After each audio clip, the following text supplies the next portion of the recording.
Are you ready to change your life, but don't know how to start? Is your stress and worries keeping you awake at night?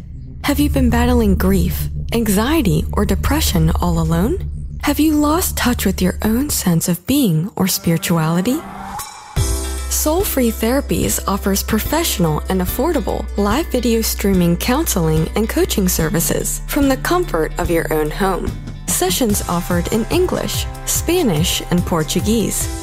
Go to our website at www.soul-free.com and book your first session today.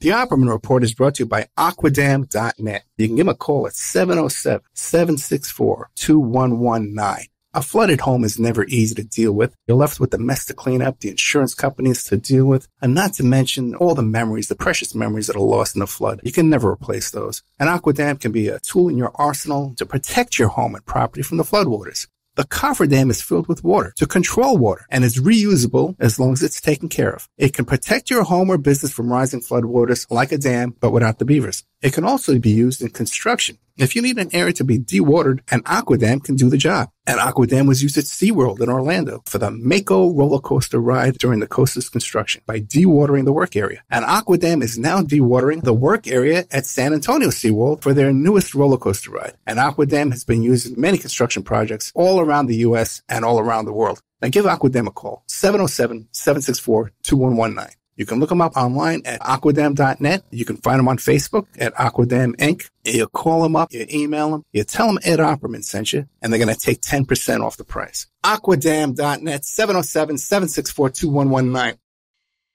PureSoapFlakes.com, 218-568-2525. Have you ever heard of Castile Soap? Pure Soap Flake Company handcrafts fine soap bars, laundry powder, and concentrated soap flakes using organic vegetable oils from their northern Minnesota facility. Bathe your body and wash your clothes with Pure Soap products that are free of fragrance, GMOs, palm oil, sodium lauryl sulfate, and synthetic additives. Keep it clean, folks. Pure Soap Flake Company products are kind to living creatures and sensitive skin, safe for drains and waterways, and work great in high-efficiency washers and top and front-loading machines. They have a little promotion going on. Contact them to order some soap. Mention the Opperman Report. You're going to get a free gift. They're going to send a little extra soap, travel size, soap bars and laundry soap, cleaning soap flakes. I've been using that stuff all day long today. Great stuff. Order today at puresoapflakes.com or give them a call, 218-568-2525, 218-568-2525. Pure Soap Flake Company is a proud member of the Handcrafted Soap and Cosmetic Guild. If you find yourself in need of legal representation, it can be a very stressful time in your life. In my career, I have dealt with thousands of lawyers, I've dealt with thousands of law firms, and I can confidently recommend to you Keith M. Davidson at kmdlaw.com. Available 24 hours, 7 days a week. Just log into kmdlaw.com. That's kmdlaw.com. Or you can call toll-free 833-4KMD-LAW. That's 833-4KMD-LAW. Personal injury, wrongful death, STDs, sexual assault, car accidents. They handle it all efficiently and professionally. It doesn't matter how imposing the opposition may be, because the team at kmdlaw.com are battle-tested and fierce. They will not stop until justice prevails. Go to kmdlaw.com or call toll-free 833-4KMD-LAW. If you're in for the fight of your life, stop screwing around and contact KMD Law. It's the Opperman Report. Join digital forensic investigator and PI Ed Opperman for an in-depth discussion of conspiracy theories, strategy of New World Order resistance, high-profile court cases in the news, and interviews with expert guests and authors on these topics and more. It's the Opperman Report. And now, here is investigator Ed Opperman. Okay, welcome to the Opperman Report.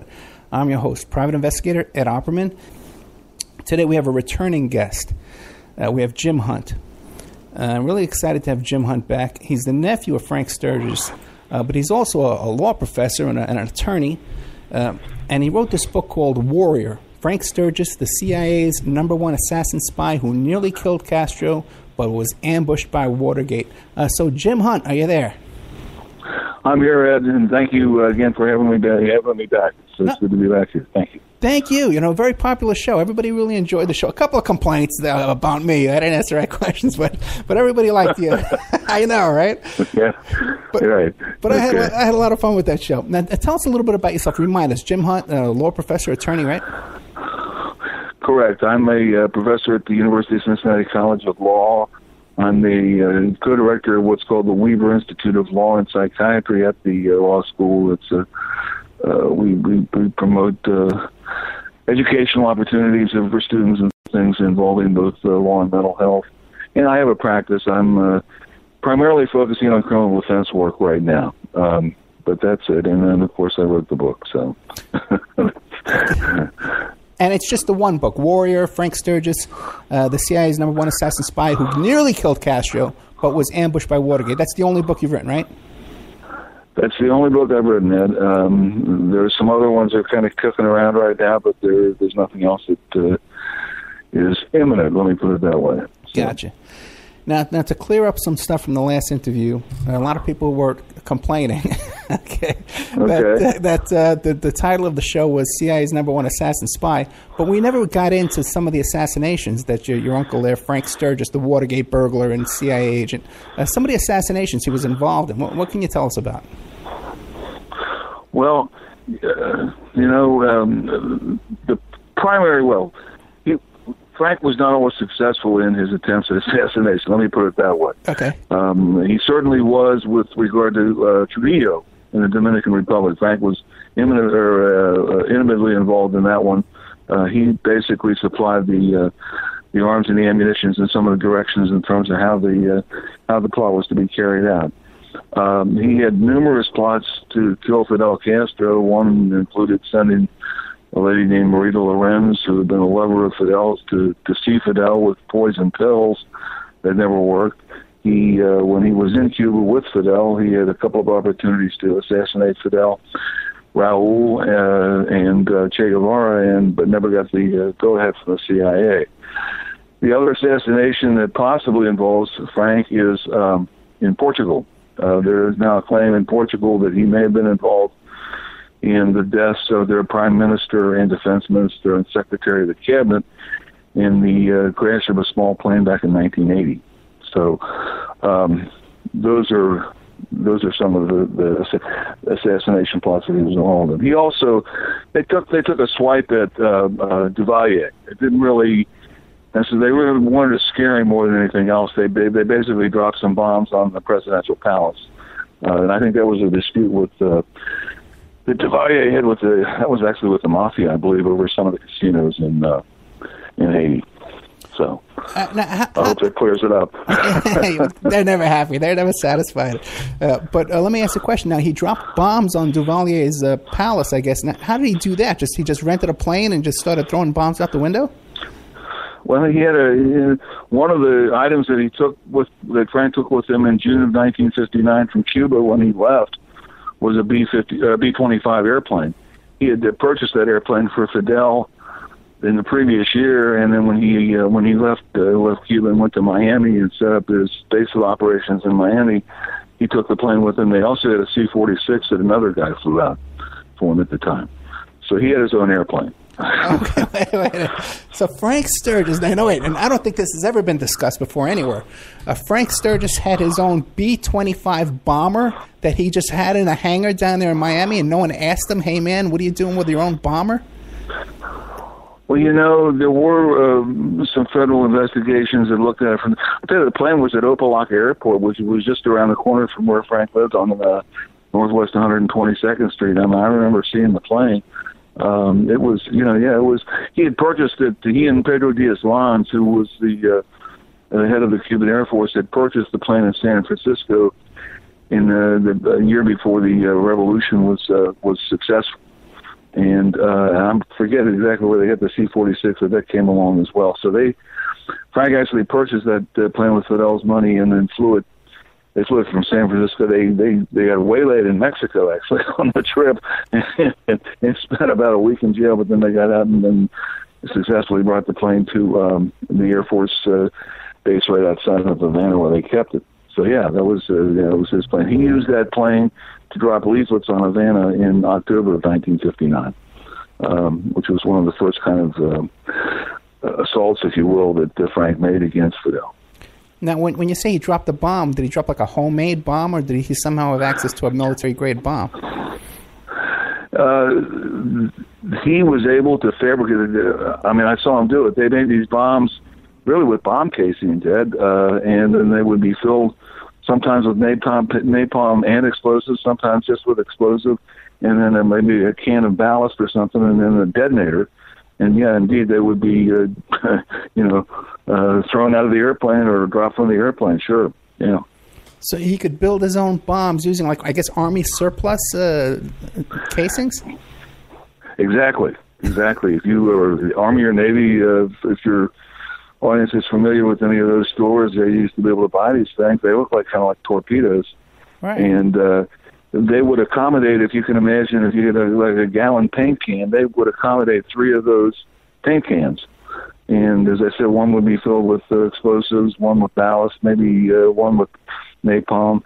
They fabricated a number of them that they tried to drop on the sugar fields in Cuba to disrupt the economy down there, to burn down some of the sugar.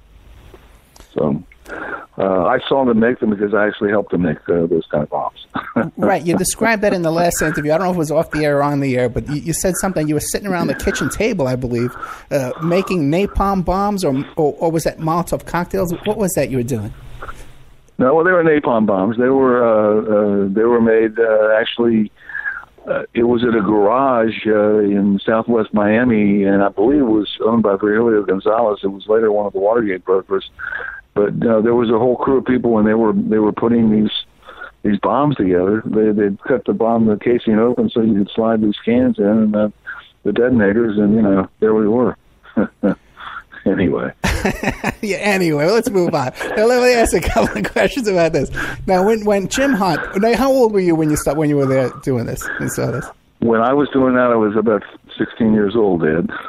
Okay, so listen, I got stories when I was 16 too. But now listen, when you got down there and you're in this garage, and everybody's putting it, are they paying you to be there, or are you just doing this for fun? No, I remember now. I was Frank had a group called the International Anti-Communist Brigade, right? And I was a charter member of it. And so, I think some of these people were part of the brigade that were working there. They were all Cubans. So no, I wasn't getting paid. I was just kind of along for the ride, for the adventure. Okay, I hear you, man. I hear you. Yeah. Now this thing in Portugal, because I know you just went down there with A.J. Weberman to testify before the Portuguese Parliament, correct? Correct. Okay. Yes. Now that was in 1980. Correct. That was after Watergate. Right. So then Frank was still, he was undaunted. He was still running around doing whatever he wanted. Well, if you talk to Frank after Watergate, he would tell you that he was going to be a good boy and he wasn't going to go out and do things that were a little dangerous. But, I don't know whether that's exactly true. He was in Portugal beginning in about 1977 off and on. He was trying to help the anti-communist rebels who were fighting the Angolan communist government. Angola, of course, was a former colony of Portugal. And so that put him into contact with a lot of the anti-communist Angolans, and one of those was a guy named Fernando Simoes, who I actually interviewed again this past year. And Simoes is the person who, about 3 years ago, issued a confession in which he claims that Frank and Oliver North gave him and another guy some money to come up with a bomb to blow up this airplane where the Portuguese prime minister was a passenger. It was actually the start of Iran-Contra. There were arms being traded through Lisbon to Iran, which was fighting Iraq at the time. And the Portuguese prime minister was trying to put a stop to it, and the United States didn't want that to happen. I think there's very good proof in that guy. We may never know. I mean, the CIA refuses to give us any information about it. But Frank Carlucci was the prime minister. I'm sorry to strike that. He was the ambassador, the U.S. ambassador to Portugal for a number of years. He was there when all this was going on. He later became a deputy director of the CIA. And Simoes in his confession and all, and so in some of his interviews indicates that it was the word for this thing really came from Carlucci. I think Frank's role was more of in an operational mode, you know what I mean, rather than the originator of it. But has it ever been reported anywhere else before that Ollie North was involved in the assassination of this Portuguese prime minister? Only in the annals of the Portuguese Parliamentary Commission that has taken testimony about this, and in the confession of the Samoish. He's the one that claims that Oliver North was there. I don't know. He's still alive, but nobody that I know is going after him. Who's that? Ollie North? You mean Ollie North or Ollie North? Yeah. Ollie North. He's still well and alive. He's on Fox News. Right. Well, Frank Carlucci is still alive too. Oh, right. I mean, I tell you, the CIA fought us very hard, Weberman and I, very hard to not disclose this information, because they basically were saying it would disrupt relations between the United States and other countries, and now I can see why.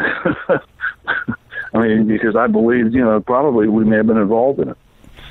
Right. Oh, no, so you're convinced, though, that your uncle was involved in it, right? Well, I'm certainly convinced that he could have been. Let me put it that way.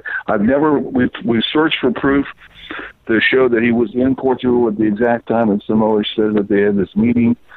I've never been able to come up with that, but just, I think Samoa is telling the truth. I do. Okay. Yes. Now, you said when you were growing up, you're 16 years old, you were an anti-communist rabidly, I guess. You're making bombs. But now you're teamed up with A.J. Weberman, who's by no means anti-communist. How do you justify? Where do you land now in as far as your political ideology? Well, A.J. in some ways is my worst enemy. He believes that Frank shot President Kennedy, which I totally disagree with him on that, because I was with Frank when Kennedy was shot. But, on some of the other things, A.J. is a very tenacious researcher, and when this issue came up in Cuba, in Portugal, I said, well, who better than to talk to about helping with the research than A.J., who, if there's some way he could nail my uncle, he would. Right. And so that's the reason we kind of teamed up on this thing. He's in the middle of making a documentary about it right now. I don't know where that's going. But somewhere in the documents in the CIA, I'm telling you, Ed, there was information about this, and I think there certainly was potentially involvement by the CIA. But now, where do you land though politically? Are you still an anti-communist, or are you kind of eased up on that? More of a Republican now, maybe, or a liberal? Me? Yeah. I'm pretty much an independent, to be honest with you. I was raised within the pretty much the Democratic Party. My parents were both Democrats. But in terms of voting, I've tried to be pretty much of an independent. I just wish we had somebody that we had a good choice to vote for nowadays. But that's a whole other issue, So, but at the time, this anti-communist thing. I was a member. We didn't have meetings. You know what I mean? Right. Frank was in Miami. I lived in Cincinnati, but I thought it was kind of neat. Then in high school, they have that card. So. I tell you, I love this stuff. Let me ask you a question now. AJ is pretty convinced now that he has, in his book, Decoding the Oswald Code, that book there, that he has pictures of Frank in Oswald's undeveloped film. What do you make, and decoding all the code? What do you make of that? Do you endorse that, or you? I don't endorse everything that AJ says in that book. I haven't read the whole thing thoroughly through, but I do think that Frank knew Oswald. I don't have any doubt about that.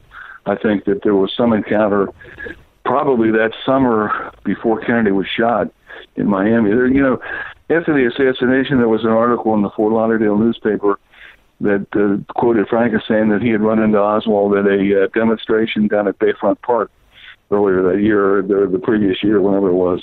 And for some reason, that story disappeared, and Frank later denied it and wouldn't, and nobody ever followed up on it. But no, I think Frank knew Oswald. I think they had some contact. Did you ever talk to him about it? Well, but he would always deny it to me.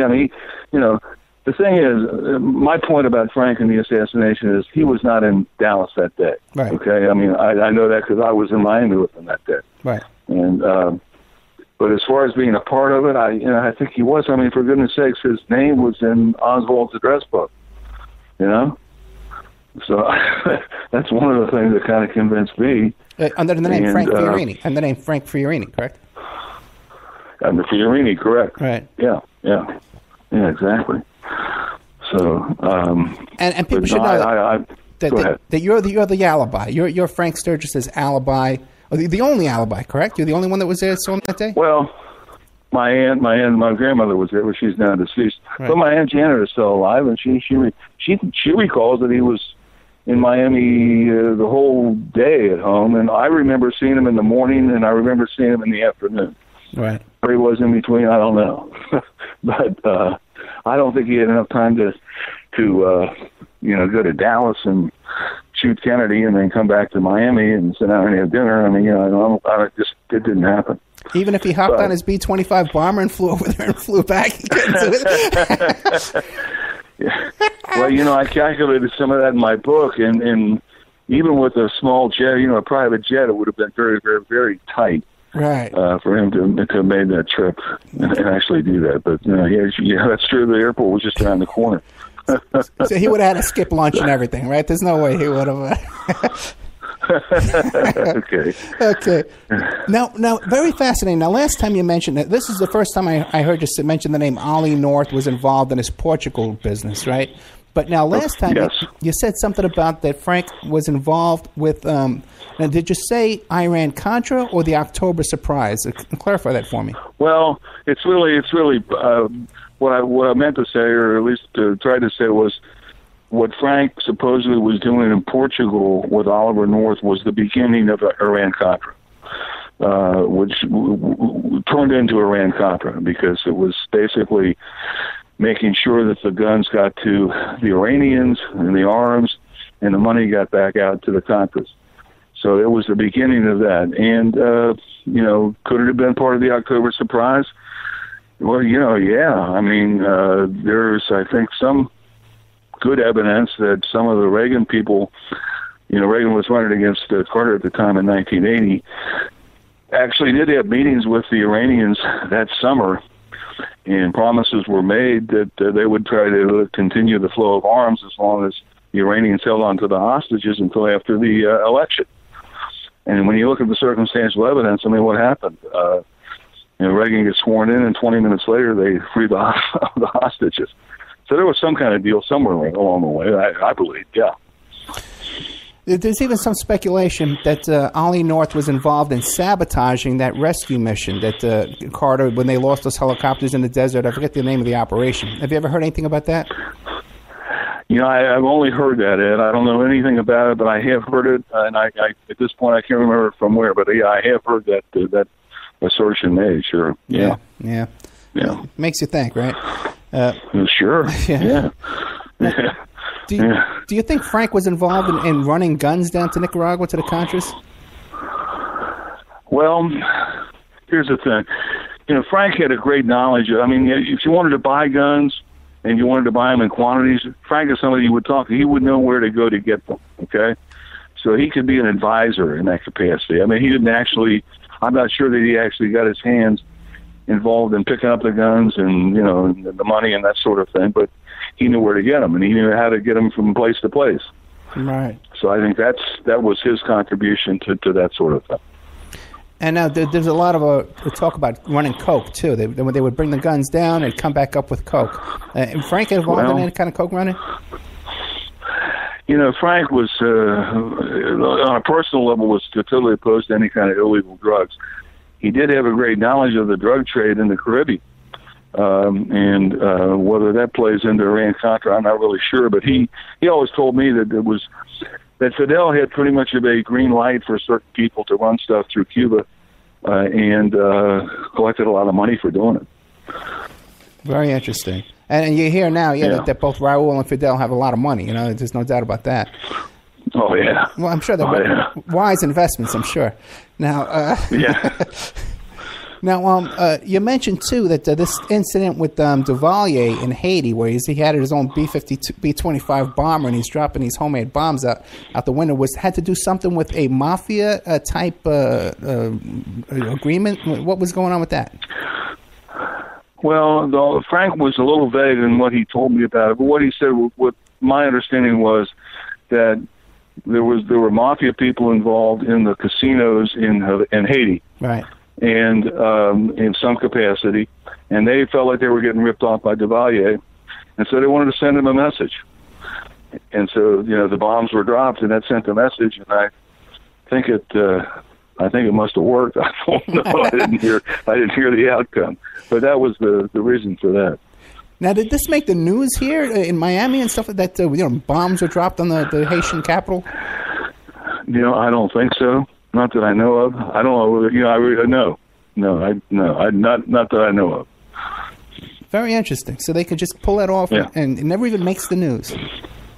Well, if it did, it was just a blurb somewhere along the line. I don't know. Right. Yeah. Now, so he did this, he said, as a favor to the organized crime, to the American mafia. Now, what about, do you think, since he was a prolific hitman, he was an assassin, do you think he ever did any hits for the mafia?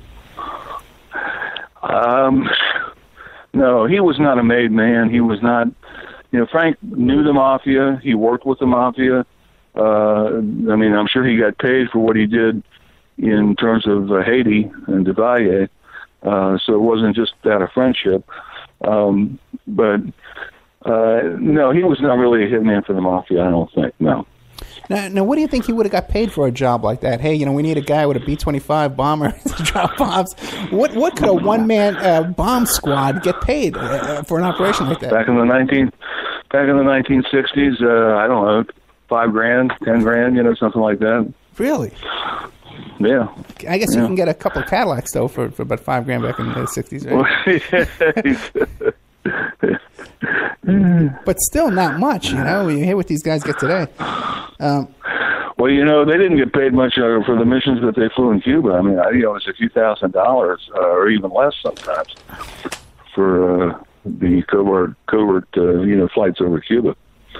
But in a lot of ways, we're paid by there's a little bit. Wouldn't you think, though, that if you're doing it for the U.S. government, if you're doing an operation for the CIA, okay, fine, you're going to take a little bit less money because there's less risk. But if you're doing a job for the U.S. Mafia, that who's making big money down there at casinos, you'd want a little bit more. Yeah. Well, maybe he got paid more. I don't know. They should have had me negotiate these deals. Yeah. Okay.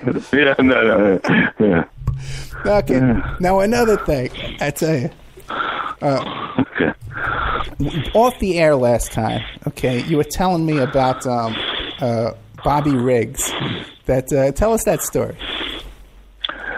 Well, as I understand the story, and I just can repeat this was on a show called Outside the Lines or Inside the Lines, an ESPN sports show, and they were talking about the match between Billie Jean King and Bobby Riggs, and of course she beat him, and that there was a guy that worked in a country club in Tampa who overheard a meeting where my uncle was there, Frank, and Sandra Trafficani. Trafficani was the head of the Tampa mob. He was the mafioso guy.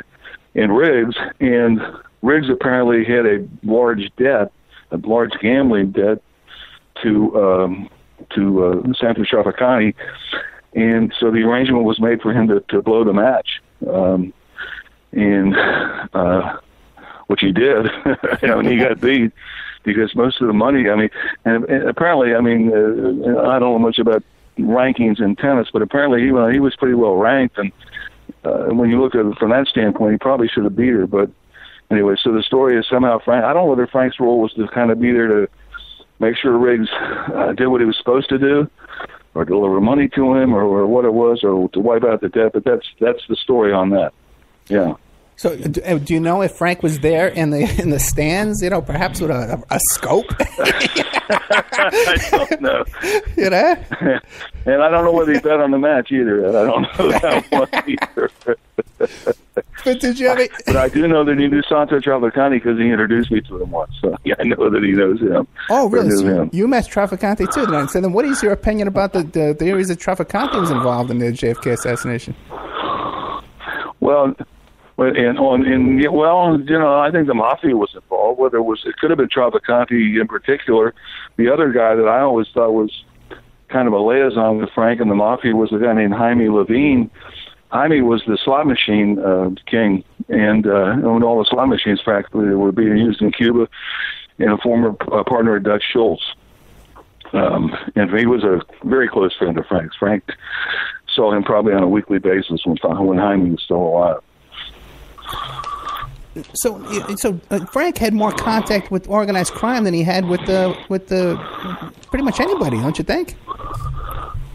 He knew them. Yeah, he sure did. I mean, who they were, they knew him.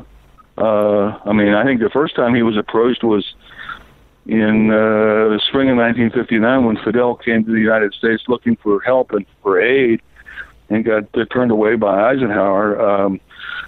The mafia people came and spoke with Frank when they were in New York and offered him money to do it. And I guess at the time, it wasn't the right time for him to do it or whatever.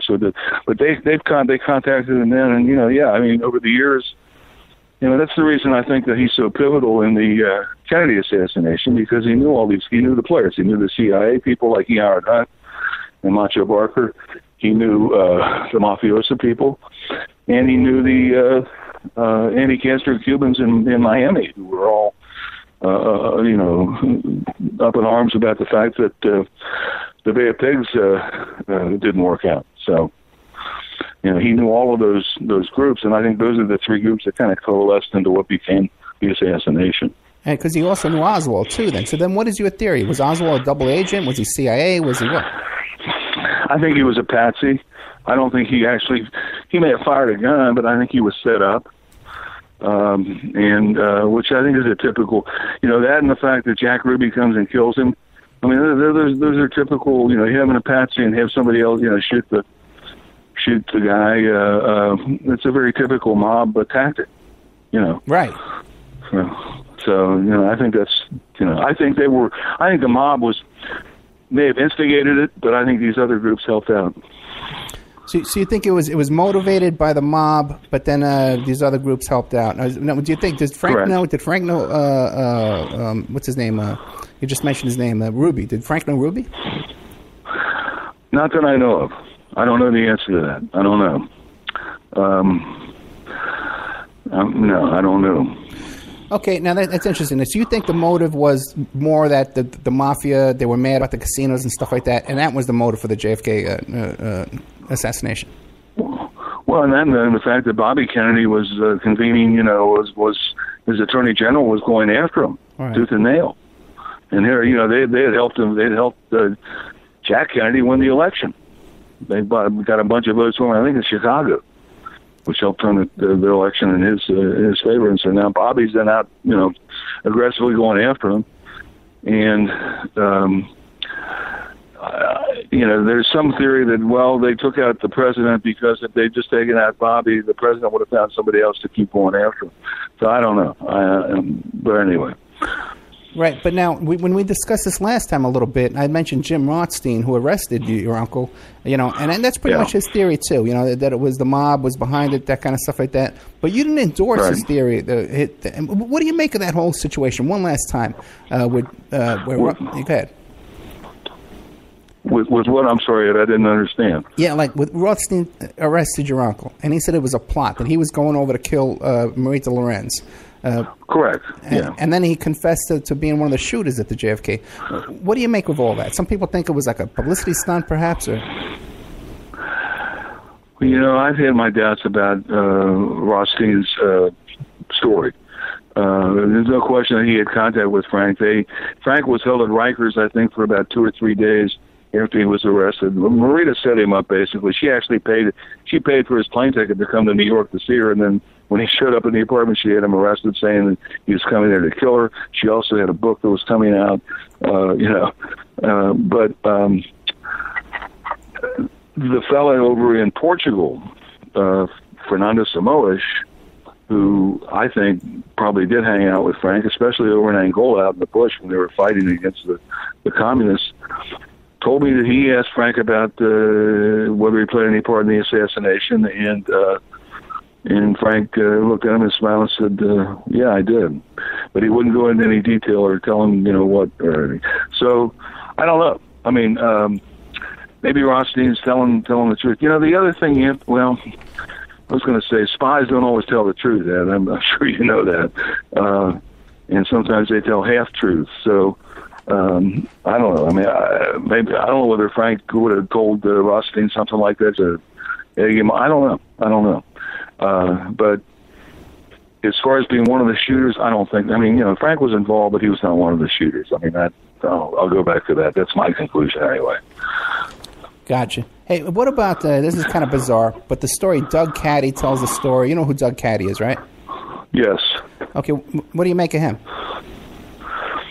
Well, he was a CIA guy. I mean, he and Hunt knew each other through the CIA. That's the reason that Hunt contacted him the night that they got busted. Right. And then Caddy arranged for legal representation at the arraignment that Saturday.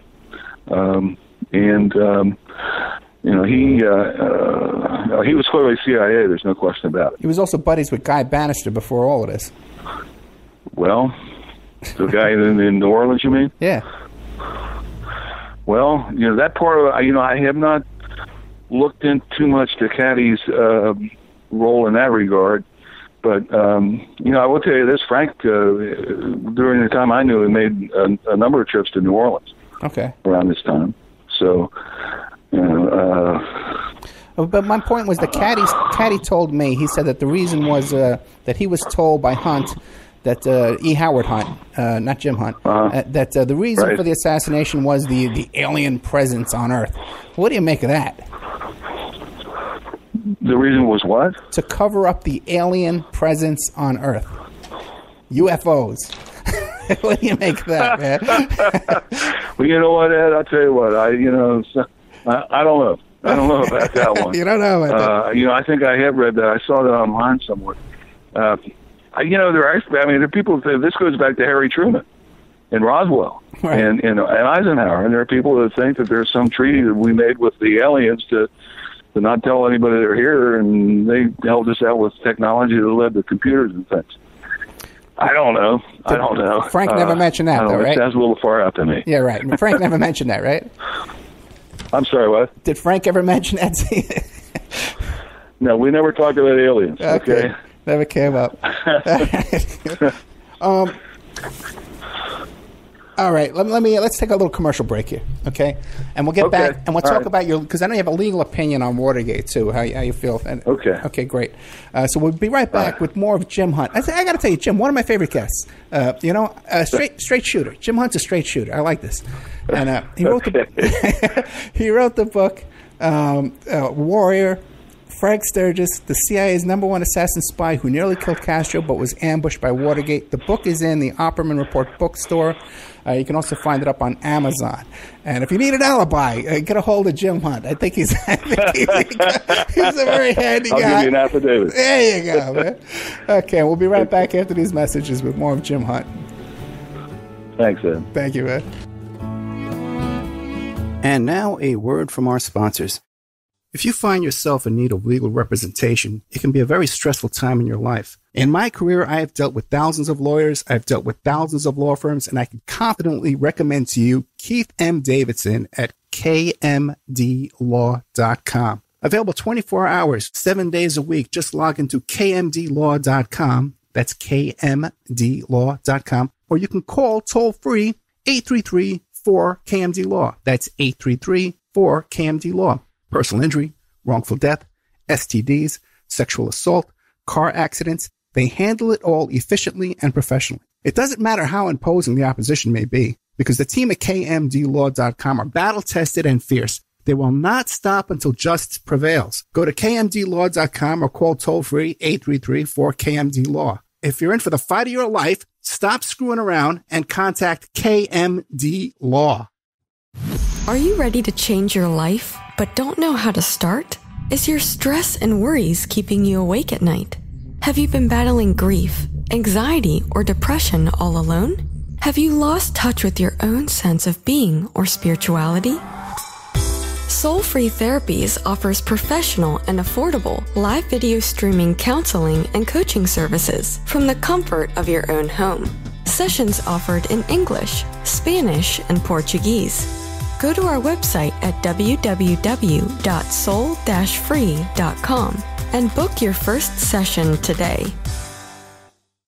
The Opperman Report is brought to you by Aquadam.net. You can give them a call at 707-764-2119. A flooded home is never easy to deal with. You're left with the mess to clean up, the insurance companies to deal with, and not to mention all the memories, the precious memories that are lost in the flood. You can never replace those. And Aquadam can be a tool in your arsenal to protect your home and property from the floodwaters. The cofferdam is filled with water to control water and is reusable as long as it's taken care of. It can protect your home or business from rising floodwaters like a dam, but without the beavers. It can also be used in construction. If you need an area to be dewatered, an Aquadam can do the job. An Aquadam was used at SeaWorld in Orlando for the Mako roller coaster ride during the coaster's construction by dewatering the work area. An Aquadam is now dewatering the work area at San Antonio SeaWorld for their newest roller coaster ride. An Aquadam has been used in many construction projects all around the U.S. and all around the world. Now give Aquadam a call, 707-764-2119. You can look them up online at aquadam.net. You can find them on Facebook at Aquadam Inc. You call them up, you email them, you tell them Ed Opperman sent you, and they're going to take 10% off the price. Aquadam.net, 707-764-2119.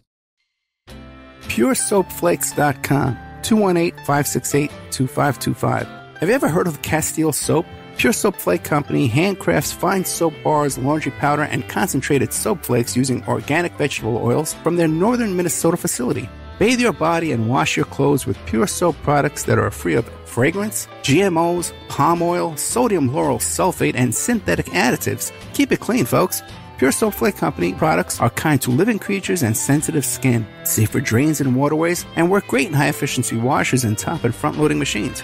They have a little promotion going on. Contact them to order some soap. Mention the Opperman Report. You're going to get a free gift. They're going to send a little extra soap, travel size, soap bars and laundry soap, cleaning soap flakes. I've been using that stuff all day long today. Great stuff. Order today at puresoapflakes.com or give them a call, 218-568-2525, 218-568-2525. Pure Soap Flake Company is a proud member of the Handcrafted Soap and Cosmetic Guild. It's the Opperman Report. And now, here is investigator Ed Opperman. Okay, welcome back to the Opperman Report. We're here with Jim Hunt, who is the nephew of Frank Sturgess. Fascinating information coming out of here. He's the author of the book. Give me 1 second here. Author of the book Warrior, Frank Sturgess, the CIA's #1 assassin spy who nearly killed Castro but was ambushed by Watergate. So now, Jim, you think you could have got the Watergate burglars a not guilty verdict if they went to trial? Yeah, that's my belief, Ed, and it's a little. Let me try to explain it. What happened was in January of 1973, Frank and the burglars all pled guilty. They followed E. Howard Hunt's lead, and on January the 15th, they entered guilty pleas to 7 felony counts. And they were set for, and they fired their lawyer, a guy named Henry Rothblatt, so they didn't have a lawyer. Actually, Sirica, the judge, appointed a friend of his to represent them. He met with them over the weekend, and they came in on Monday, and they entered the plea, but anyway, which I thought was a little ridiculous. But so they have a guilty plea. They're set for sentencing in March of that year, and they went out and they found another attorney, a guy named Daniel Schultz. Schultz had actually worked as a U.S. attorney, and the recommendation to hire Schultz actually came from Earl Silber, who was the prosecutor, because Macho Barker's daughter called and asked him for a recommendation. So anyway, Schultz comes on the case, and he starts meeting with him, and he hears about the CIA thing, and basically he comes to believe their story when they tell him they thought they were working for the CIA or an agency like the CIA, and that they were doing work basically for the president. And, it was, what they did was illegal, but within the world of spies and their world, it wasn't an illegal thing to break in somewhere. I mean, presidents before Nixon had authorized that type of thing. So they thought they were working for, E. Howard Hunt's office was in the White House. He worked right out of the White House, so they thought they were doing a legitimate spy job. Let's put it that way. And the other people that came around to that conclusion were the people for the U.S. Probation Department, who did a number of studies of the burglars for Judge Sirica, and also came to the conclusion that they all believed, in good faith, that they were working for a legitimate, operation. So Schultz wanted to. He filed a motion to withdraw the guilty pleas because he wanted to go to trial and raise that defense. Well, unfortunately, Judge Sirica wouldn't let him withdraw the guilty pleas, and so they remained guilty. But here's the reason for my belief. There's another part of Watergate that you don't hear too much about. Daniel Ellsberg, if you'll recall, was the guy who released the Pentagon Papers, and Nixon was out to get him, and really the first plumbers or Watergate job that occurred was in September of 1971 when Macho Barker and Eugenio Martinez broke into the office of Dr. Fielding, who was Ellsberg's psychiatrist. They were trying to find some dirt on Ellsberg.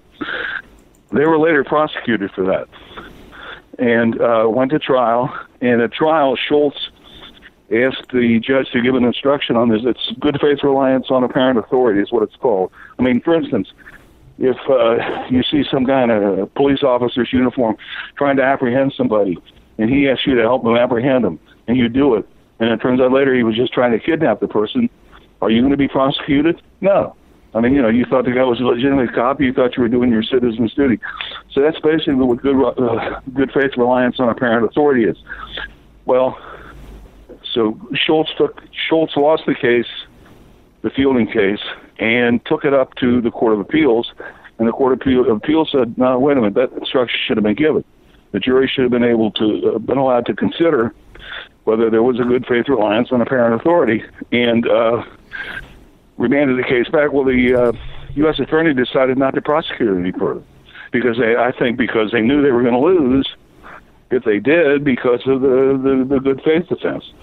So I think if Judge Sirica had been more attentive to the constitutional rights of the burglars like Frank, and instead of just trying to get to the bottom of Watergate and publicize things for himself, he would have let him have a trial on it. And I think at a trial, I think there's a very good chance it would have been found not guilty. Well, then let me ask you this, because you use this example of a bystander who's told by the police, hey, help me capture this, apprehend the suspect. But in this case, right, these guys were professionals. These guys were professional black bag job guys, and so they would right, know that, hey, there has to be a warrant. There has to be a search warrant. There has to be a court order for me to be able to do this.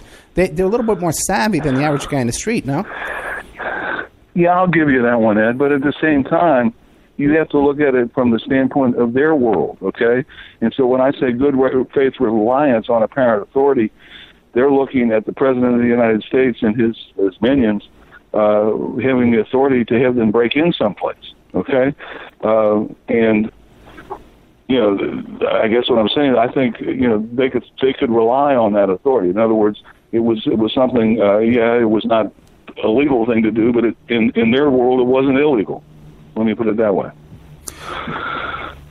No, so because these same guys had done a similar black bag job with, and then also too, if they had done a similar job with Ellsberg and they got caught on that and convicted, then don't you think they should have had knowledge that this wasn't kosher? Well, wait a minute now. They were no? Barker and Martinez were convicted of the Ellsberg Fielding break-in. But then that conviction was later overturned on appeal. Gotcha. Because the Court of Appeals said they should have let the jury consider this case from the standpoint of good faith reliance on apparent authority, and that instruction should have been given. And as I say, when the case was sent back, the U.S. attorney decided not to prosecute it anymore because I think they figured they had a loser on that issue. Very interesting. Now, you mentioned though that they had fired their attorney, and then they were and then they made this plea deal, and then they were out on it. Why'd they fire that attorney? Well, there's a couple of stories on that.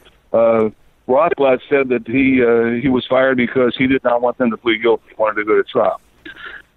He also said he was doing the case for free because of the publicity. Now, according to Schultz, when he took over, what really happened was they had paid Rothblatt a retainer and he wanted to have access to it without their permission. In other words, they put up 25, 50,000, whatever it was, that he could go in and draw against it anytime he wanted to, and they wouldn't do it. That sounds. So I think there was both a fee dispute and that may have been at the bottom of it. Yeah, that sounds more like it. That has a ring of truth, don't you think? Yeah, I do too. Yeah, I do. I'm a lawyer, Dad. Come on. I know. Yeah, I'm an investigator. I know. Everybody wants the help, man. But where's the money? Okay, now, what do you make of this whole situation with Dorothy Hunt? The death of Dorothy Hunt. That had to play a role in all this, in their motivations, now. It certainly did for her husband. I mean, you talked to him. I know you talked to St. John. I mean, I think that fact in particular, you talk about sinister stuff. I mean, I'll tell you what. I mean, if the Nixon people were behind all of that in an effort to keep her quiet and to scare the rest of them, boy, what kind of government do we have, Ed? And I'll tell you what. I think I have not read St. John's book, but he has a book about his mother. I don't know if he's talked to him about it, but I think there's good evidence that there was, some shenanigans going on with that plane crash and her death. Absolutely. Oh yeah, especially when you look immediately afterward that the Nixon's appointing a new head of the FAA. It's right. And the FBI is on the scene before anybody else. Right. Yeah, right. Yeah. When you look at that, did Frank ever talk about that? No, I didn't. That's one thing I never really talked. Well, the one thing he did tell me was that they found this money in the wreckage, and there was something on one of the bills. Somebody had written "Good luck, FS," and people thought that was Frank putting his mark on their money or something. And he said no, he never did that. Oh, so some people think that Frank was involved in expediting that payoff? Only to the no. Well, that Frank somehow had come into contact with the money because he had written "Good luck, FS." But it was, I don't know why that was written there. I have no idea, but it wasn't Frank. I mean, Frank didn't see that money. I mean, the only money he ever saw through Watergate was a little bit of money at the beginning that he got from Macho Barker. How much money was that? $5,000. $5,000 changed history. For $5,000. I'm sorry. Yeah, I'm saying the history changed over $5,000. Well, that was certainly a lot less than Macho and the rest of them ever got. I'll tell you that. Hunt and Liddy both got six-figure payoffs from the committee to reelect the president. I know that. And that was the whole thing. Hunt was threatening to blackmail right. Creep and was demanding the money and so forth. And then, boom, poor Dorothy dies in a plane crash and the money burns up. I'll tell you what, if that's the kind of government we have, Jesus Christ, God save us, Well, do you think anything's changed, at all? From those days? Yeah. No, I think the CIA is still in business to be in business for itself. Its main job is to perpetuate itself. It has there are absolutely no moral scruples whatsoever that apply to the CIA. They can say, when all this stuff broke about Frank and his involvement with the CIA, they denied it up and down. That they all know we don't know who he is. Well, Dan Schultz went into to Langley when he was representing them and had access to a lot of the classified stuff that on Cuba, and Frank was all over it. I mean, there was no question that Frank had done contract work for him, and Gonzalez was the locksmith too, both of them. But they publicly say no, we don't know who they are. Give me a break. Well, then let me ask you this: what do you think now when you see Trump's campaign and you see guys like Manafort and Stone, Roger Stone, and Pat Buchanan? All there, what do you make of that? You mean on Trump's side? Yeah. Well, where else would they be? Okay, we're down to the last couple of minutes. What else have I forgotten to ask you that you think is really important to get out in this last 5 minutes? What other secrets can you reveal to us, Mr. Hunt? Frank made a heck of a marinara sauce. He was a great cook. I bet he He really did. was. So Jim Hunt, man, thank you so much. Okay, brother. Anything you have to come up, you want to promote, I'll put you right on the air. I appreciate it, Ed, and thank you again. It's always very interesting talk. I learn stuff when I talk to you, so I thank you. Everyone, All right. I appreciate it, brother. Thank you very much. All right, thanks. Bye. All right. Jim Hunt. Okay, guys. Good night. And now a word from our sponsors. OppermanReport.com. Hey, do you like what you're hearing? Do you like the work that you see us doing here at Opperman Report? You can support that work by becoming a member at OppermanReport.com. And as you have access to over 200 exclusive shows and interviews that you can't find on YouTube or Spreaker or iHeart or iTunes or KYAH. You can't find them anywhere else online, exclusive to our member sections, to our members. Also, too, there's images, videos, documents, court docs. And don't forget, you can hear your ad played here on the Opperman Report, reach hundreds and hundreds of thousands of people on a daily basis because the show is repeated every day all over the world. Contact me at oppermanreport@gmail.com and I'll give you a good deal on advertising rates. Have you ever thought about opening your own mobile cart or kiosk business? Maybe the facility you manage could establish new revenue by adding coffee, food, or retail services. Cart King International can be the answer to your needs. Cart King is a North American designer and manufacturer of the finest mobile coffee, food, and retail carts and kiosks. Cart King has been working with clients and corporations across North America for 20 years, providing innovative designs, custom manufacturing, and timely delivery. Carts and kiosks are fun, and so are the dozens of designs on our website. Please visit us today at www.cart-king.com or just call us at 1-877-986-7771 and get your sales rolling. The Opperman Report is brought to you by Aquadam.net. You can give them a call at 707-764-2119. A flooded home is never easy to deal with. You're left with the mess to clean up, the insurance companies to deal with, and not to mention all the memories, the precious memories that are lost in the flood. You can never replace those. And Aquadam can be a tool in your arsenal to protect your home and property from the floodwaters. The cofferdam is filled with water to control water and is reusable as long as it's taken care of. It can protect your home or business from rising floodwaters like a dam, but without the beavers. It can also be used in construction. If you need an area to be dewatered, an Aquadam can do the job. An Aquadam was used at SeaWorld in Orlando for the Mako roller coaster ride during the coaster's construction by dewatering the work area. An Aquadam is now dewatering the work area at San Antonio SeaWorld for their newest roller coaster ride. An Aquadam has been used in many construction projects all around the U.S. and all around the world. Now give Aquadam a call, 707-764-2119. You can look them up online at aquadam.net. You can find them on Facebook at Aquadam Inc. You call them up, you email them, you tell them Ed Opperman sent you, and they're going to take 10% off the price. Aquadam.net, 707-764-2119. Are you ready to change your life, but don't know how to start? Is your stress and worries keeping you awake at night? Have you been battling grief, anxiety, or depression all alone? Have you lost touch with your own sense of being or spirituality? Soul Free Therapies offers professional and affordable live video streaming counseling and coaching services from the comfort of your own home. Sessions offered in English, Spanish, and Portuguese. Go to our website at www.soul-free.com and book your first session today.